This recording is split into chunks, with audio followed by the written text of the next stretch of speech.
I'm currently the research manager, which really means I'm the line manager for all the curators at the museum, and currently we have 10 curators at the museum. So most of my time is taken up with management responsibilities, which means I don't have much time to actually do marine research. But I was lucky enough to go to the Kermadec Islands a month ago, and I'll tell you a little bit more about that soon. But now we'll shift back to land and get away from the marine reserve area. And if I went down to Tongariro National Park, I'd come across an environment that's relatively pristine, untouched. It hasn't been logged.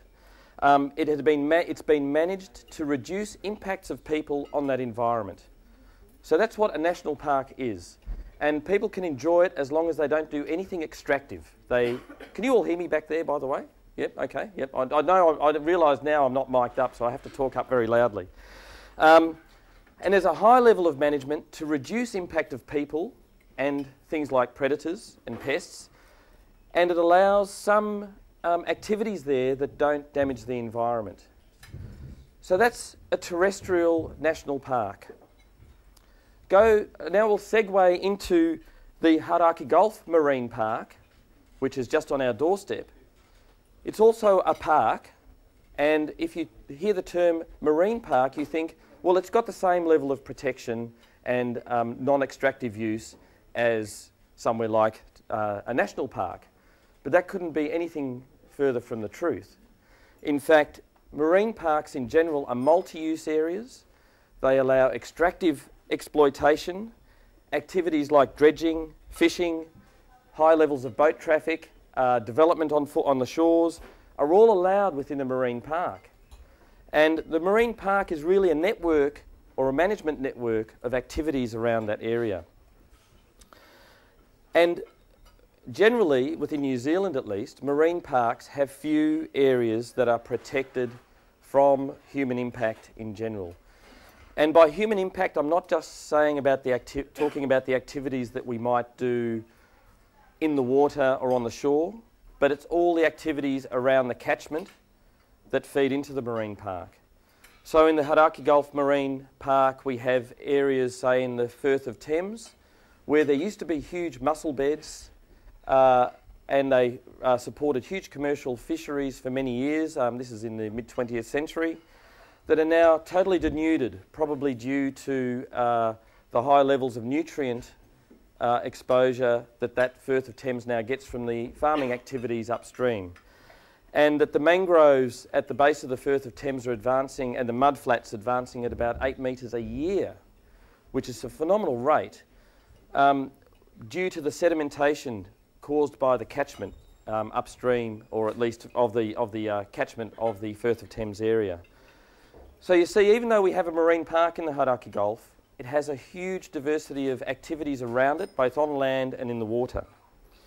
So I just wanted to give you a distinction between what happens in a national park on land and what happens in the marine park in the water.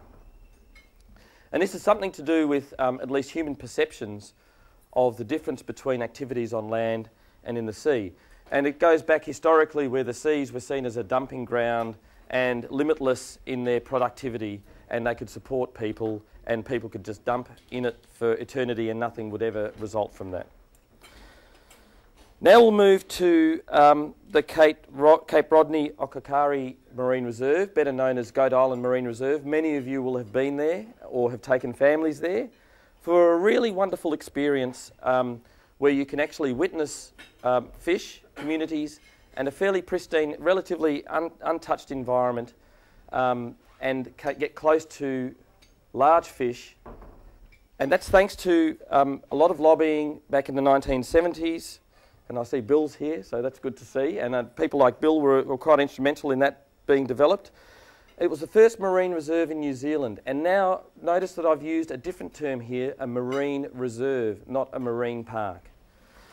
Marine reserves have a tendency, but not always, to be no-take areas, no extraction allowed. You can go there to look, you can go there to paddle a board, as long as it doesn't damage the environment. So a marine reserve is getting closer to what my concept is of a national park, and probably your concept is of a national park. But there's very few marine reserves on the New Zealand mainland. The changes as a result of the designation of the Goat Island Marine Reserve in 1975 have been really well documented. The barrens, the bare rock that used to be there, has changed from a barren environment of rock dominated by sea urchins to a lush algal community, and that's all a result of limiting fishing pressure, or actually avoiding fishing pressure in that reserve area, so the grazers or the predators of the sea urchins, which were grazing the algae, were actually allowed to continue to predate on the sea urchins that were decimating the algae and forming the barrens. So you start getting a really big change in the environment. And that's true of marine reserves in general, is changes can be tracked and documented over time.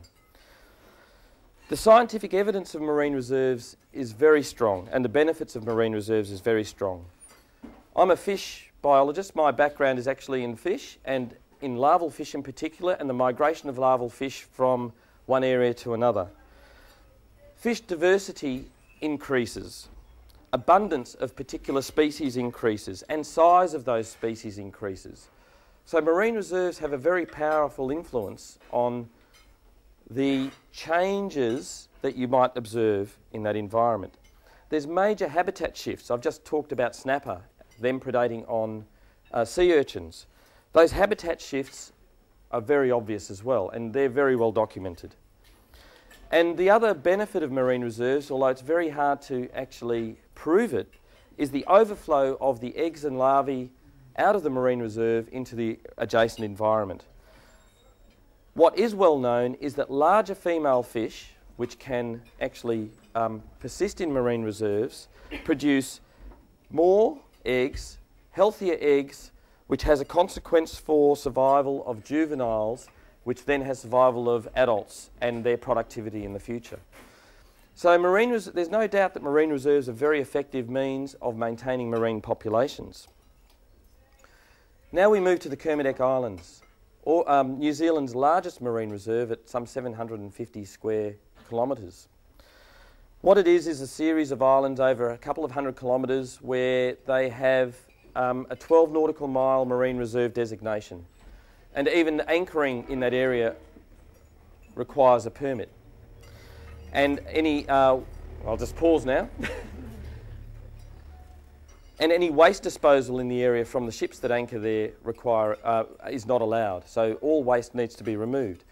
So this is about as close as we can get to a pristine environment in New Zealand. And I've just come back from there, and I can attest to the fact that what is there is a large number of large predators that you don't see in New Zealand. So historically in New Zealand you might have seen more sharks, and no one likes sharks, but actually they have a very important role to play in the environment. But in the Kermadecs we've got spotted black groper that are 1.5 metres long in fairly large numbers. It's a protected species. This same species occurs on the east coast of Australia and is so rare that when one is caught by chance, that it is it's picked up by the local media because it's so rare on the coast in Australia. It's also protected in Australia. It occurs in Lord Howe Island, Norfolk Island, and its easternmost distribution is the Kermadec Islands, and its healthiest population is in the Kermadec Islands. What was amazing is that they're all large. I don't know where the juveniles are, and this is another issue that may be a result of transport of larvae and juveniles actually from the Westward Islands, I mean Norfolk Island and Lord Howe Island, or is this population self-supporting? That's a question we don't know yet. But certainly that marine reserve and having no fishing pressure in the Kermadecs has had a profound effect on the predators that are there. Galapagos sharks. These are small reef-associated sharks, always found on oceanic islands, at least in the South Pacific area. And they are in large numbers. And in fact, at times when we were diving into the water, as soon as we dropped into the water, there were 13 of them around our fins, which sounds astounding for a 1.5 metre shark, and could be quite threatening, except these sharks are quite timid and more curious than anything. I'd sort of describe them as puppy dogs. But what we were observing there was really a fully functional